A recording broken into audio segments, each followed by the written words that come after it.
Ce projet, vous le savez, il a une longue histoire. Dans nos associations respectives, voilà près de 10 ans qu'il est travaillé.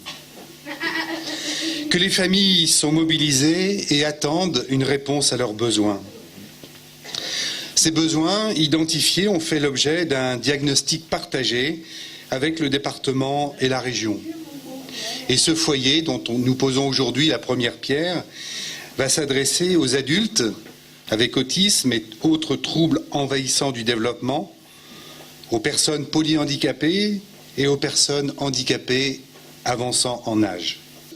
Poser cette première pierre, comme nous allons le faire dans quelques instants, c'est une étape qui nous tourne déjà vers l'avenir, car nous avons bien d'autres pierres à assembler pour co-construire ce foyer, pour élever non pas seulement un bâtiment, mais en faire un lieu de vie.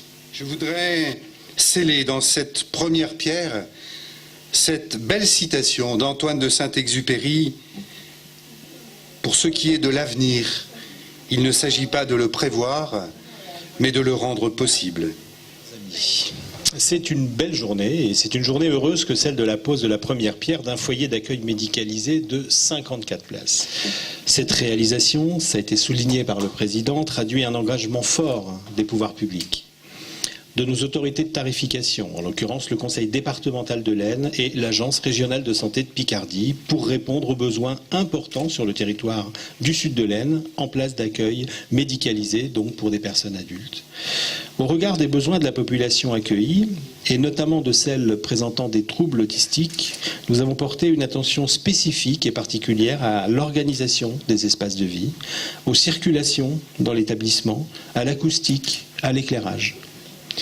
La partie hébergement est composée de 4 unités distinctes, de 13 et 14 places. C'est-à-dire que ce n'est pas une fois 54 places, mais c'est 4 unités distinctes qui vont vivre de manière autonome.